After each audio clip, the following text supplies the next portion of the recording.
All right, here we are in Adobe Illustrator, and I'm going to show you what's going on with dull colors or lack of richness. It can also be called rich or rich blacks even. So we're going to get to blacks in a second. I'm going to show you first with an example here of a bright blue. So you can see here that this is a nice bright blue, and we have a RGB colors here, 42, 51, 226. So first, if I just go up here to File, Document Color Mode, and just change it to CMYK, which is a printing specification, boom, you can see that it's dull. So the problem might be that you're just in a CMYK mode. If you're printing it and it's dull, change this to CMYK and try to brighten it up here. You can just go back and manually do it in this and then reprint. Now, if it's a black, you know what? I'm going to go ahead and change this to RGB, and I'm going to change this to RGB real quick.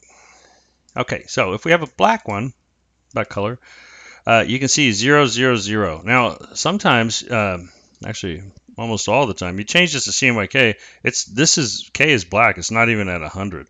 But what makes this more interesting is here. We're going to go like that. I'm going to bring this all the way down. I'm going to bring all the way up to 100. So you can see that we have this black here.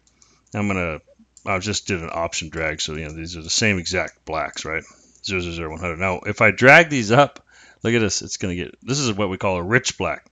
So now we've got cyan, magenta, yellow, and black, and it'll even print like this. This one will print dull, kind of like a newspaper, and this guy's going to print nice and glossy. So make sure you don't have to have 100, 100, 100, 100, but keep the black to 100 and get these high, and then they'll be nice and rich. And if it prints, it will literally print cyan, magenta, yellow, and then black, and then this is just going to print black. So it's a combination of all the colors that make this bright, rich black.